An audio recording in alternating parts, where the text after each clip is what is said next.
Liora Greaves was running out of time. Trapped in a cycle of debt and fear, she knew the people she owed wouldn't wait any longer. When she vanished without a trace, leaving behind her young son, Elias Greaves, alone and wandering the streets, it was clear something terrible had happened.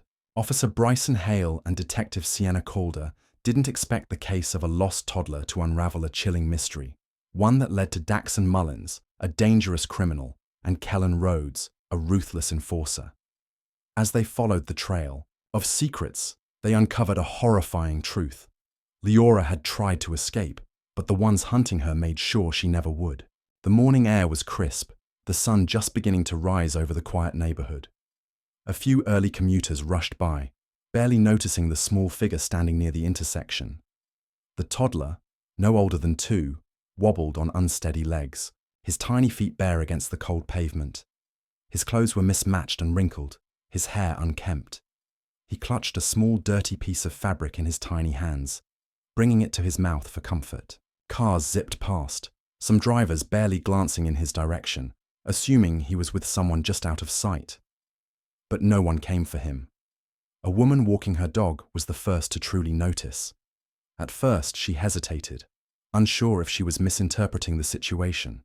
Perhaps his mother had turned her back for just a moment, distracted by a phone call or searching for something in her bag.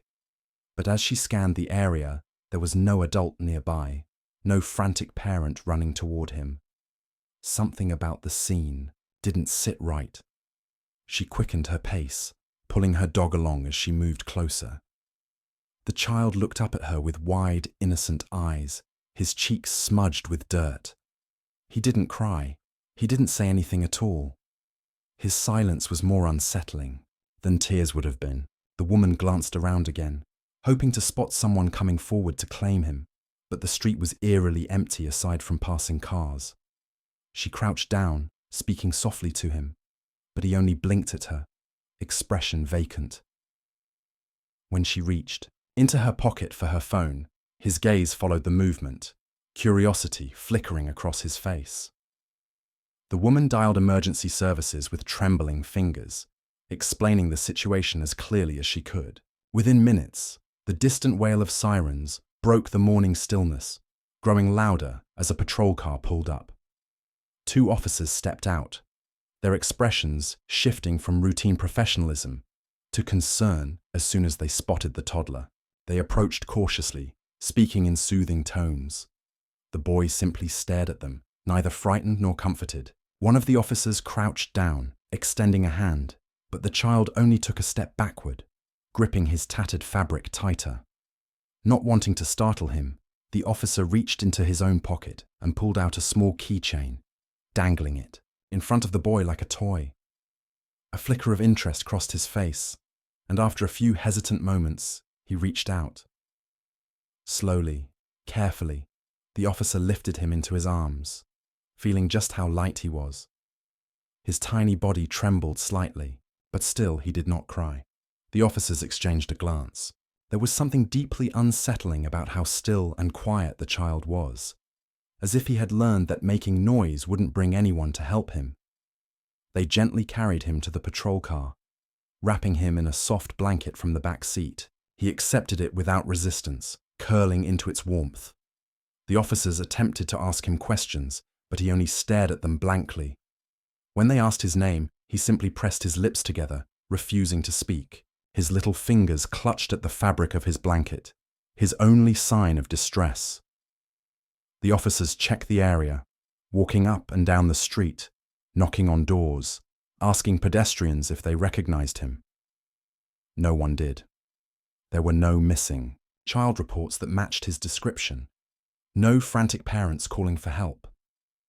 It was as if he had simply appeared out of nowhere. The officers radioed for assistance, preparing to take him to the station while the search for his parents began.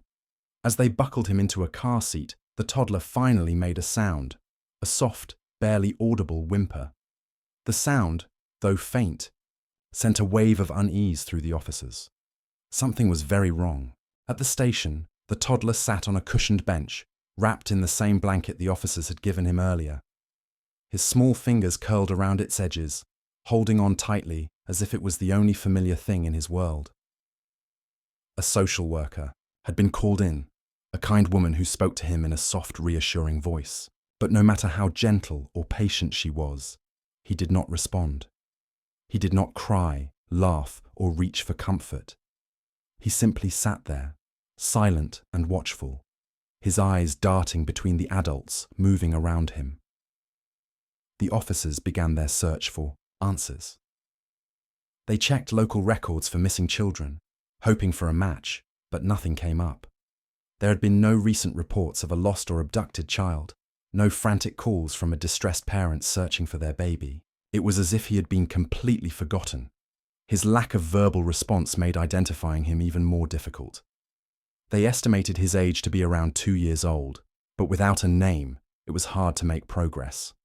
The only clue they had was the dirty piece of fabric he clutched, possibly from a favorite stuffed toy or blanket. Meanwhile, officers were dispatched back to the area where he had been found. They knocked on doors, questioning residents, but no one recognized the child. Some offered guesses, thinking they might have seen a child similar in appearance at a nearby park or in passing, but nothing definite. A few neighbors mentioned seeing a woman with a small child at a local grocery store a few days ago, but they couldn't be sure if it was the same boy. Surveillance footage became their next best option. At a small convenience store down the street, security cameras had captured footage from the previous night. The grainy video showed a woman walking inside with a toddler on her hip. The timestamp was less than 24 hours before the boy had been found alone. She appeared agitated, moving quickly through the aisles, occasionally glancing over her shoulder as if she expected someone to be watching her. The child in her arms was wearing the same clothes as the boy at the station. It was him. The woman purchased a few small items, some snacks, a bottle of water, and cigarettes, before stepping outside. The cameras caught one last glimpse of her as she left the store, holding the toddler's hand, leading him down the street. After that, she disappeared from view. The footage didn't reveal where she went or what happened next, but it confirmed that she had been with him not long before he was found alone. Investigators followed the trail, checking nearby businesses and traffic cameras. More footage surfaced, showing the woman walking toward a rundown apartment complex a few blocks away. The timestamp was just before midnight. She had been seen entering the building, but there was no footage of her ever leaving. It was possible she was still inside, or something had happened to her before she could leave. Officers wasted no time heading to the complex. It was an old building with faded paint and broken lights flickering in the hallways. The manager on duty hesitated when asked about the woman in the video, claiming he wasn't sure if she lived there. But after some pressure, he admitted he had seen her before, though she often kept to herself. He led them to the unit she was believed to be staying in, but when the officers knocked, there was no answer. They knocked again. Silence. A growing sense of unease settled over them. Something wasn't right. The woman had been seen entering this building, but there was no sign of her now. The door was locked, the windows dark. If she was inside, she wasn't coming to the door. And if she wasn't, then where had she gone? And why had she left her child behind? After multiple attempts to get an answer from inside the apartment, the officers made the decision to enter with the help of the building manager. The door creaked open to reveal a space in complete disarray. The air was thick with the stench of unwashed clothes, rotting food, and stale cigarette smoke. Piles of garbage and empty takeout containers were scattered across the floor, and a cracked television flickered on a low volume in the corner.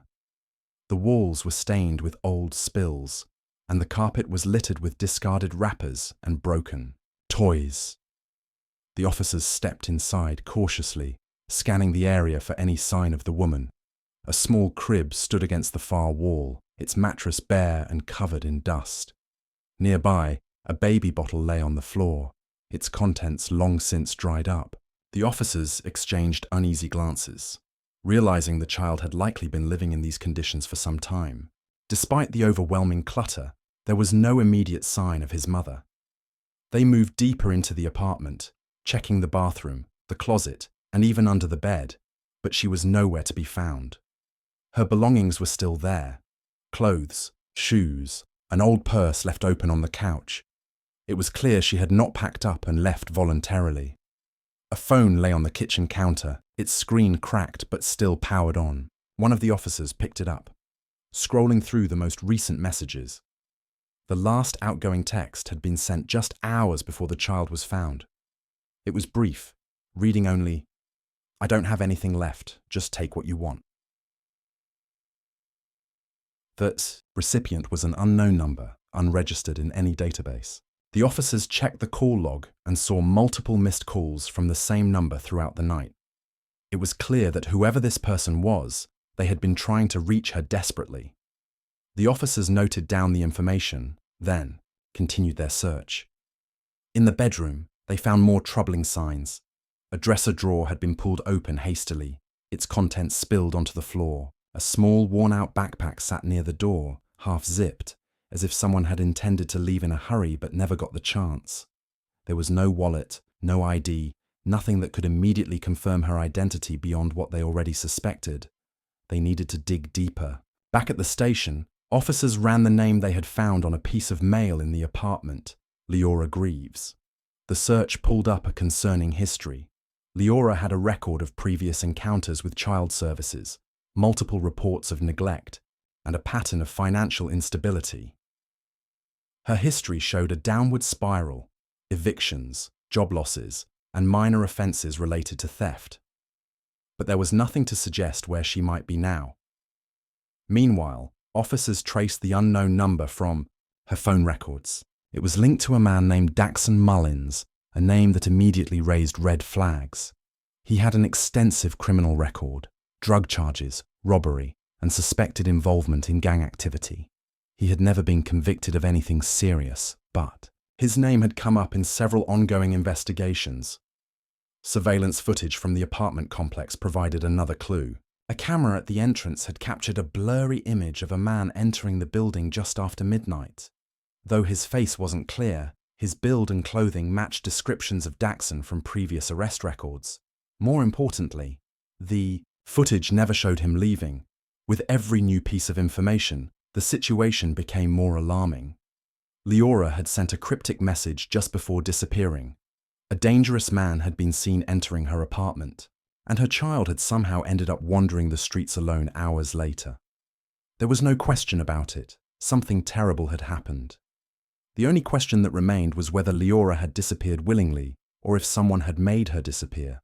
The investigation into Liora Greaves' disappearance took a more urgent turn as officers focused on tracking down Daxon Mullins. His criminal history suggested he was capable of violence, and given the condition of Liora's apartment and her ominous final message, time was running out. The first step was locating him. Officers pulled his last known address, but it led them to an abandoned house in a rundown part of town. It was clear he hadn't lived there for some time.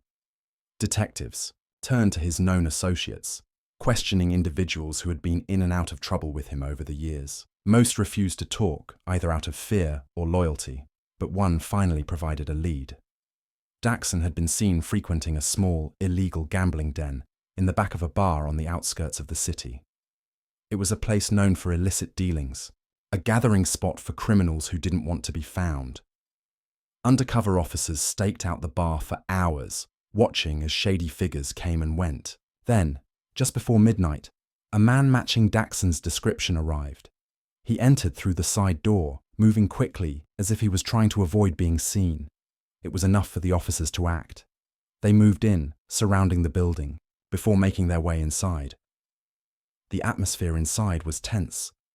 The room fell silent as officers entered, eyes shifting to Daxon as they called his name. He hesitated for only a second before attempting to run, but he didn't get far. Officers tackled him to the ground, pinning him as they secured the scene. He struggled, cursing at them, but there was a flicker of fear in his eyes.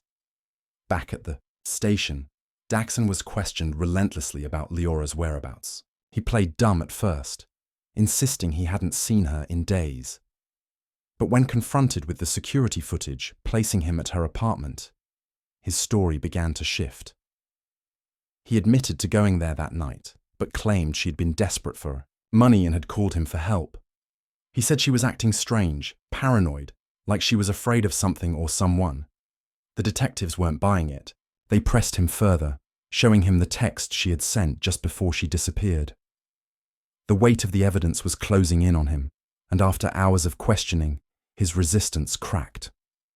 He exhaled sharply, running a hand over his face, before finally muttering a chilling confession. Liora had owed money to the wrong people, a debt she could never repay. She had begged Daxon for help, but there was nothing he could do.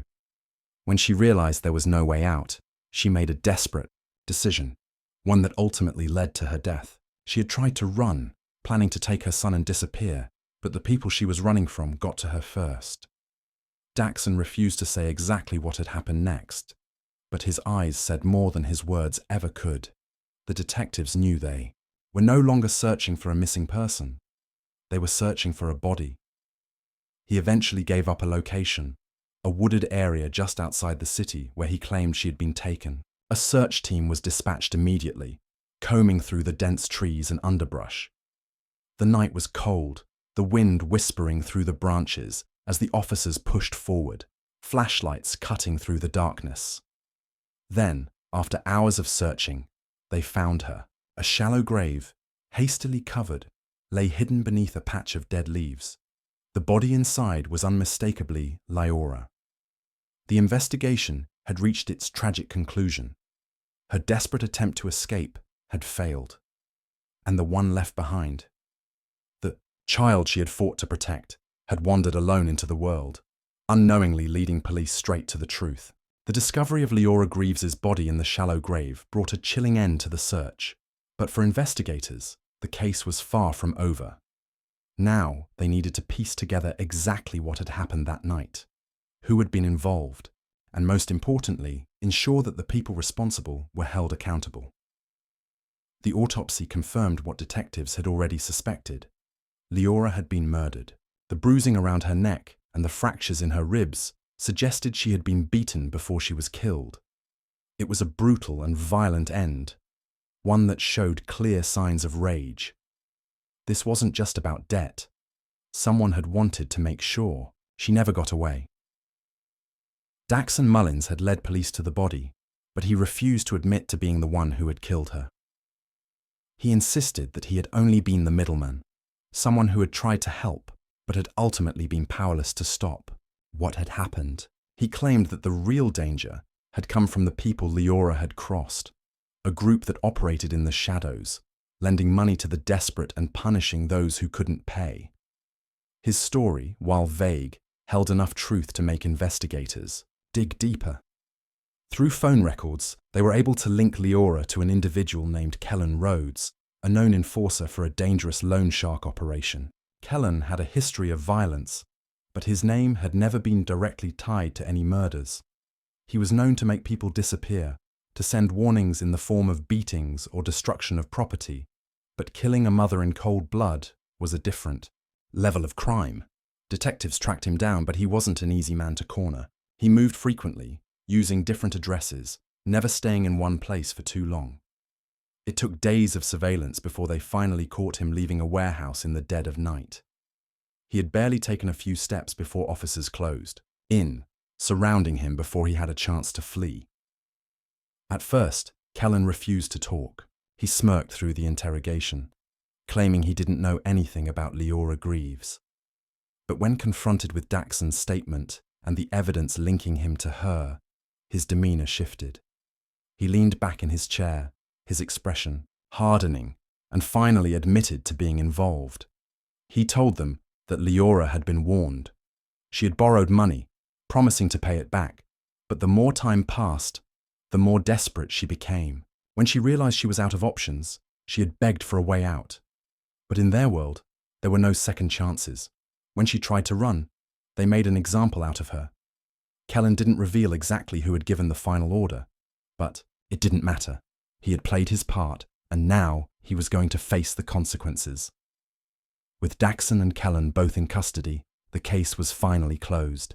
Liora's death was tragic, but at least those responsible would never hurt anyone else. However, there was still one last question that needed to be answered. What would happen to her son? The little boy who had led the police to the truth had no family to claim him. No relatives came forward, and no one from Liora's past could take him in. He was placed in the custody of social services, his future uncertain. As the officers who had first found him watched him being carried away by a caseworker, they couldn't help but wonder what he had seen, what memories he would carry with him as he grew older. He would never know how his small, wandering steps had uncovered a dark secret, how his silent presence had spoken louder than any words ever could. For now, his journey was just beginning. But the shadow of his mother's tragic end would follow him forever.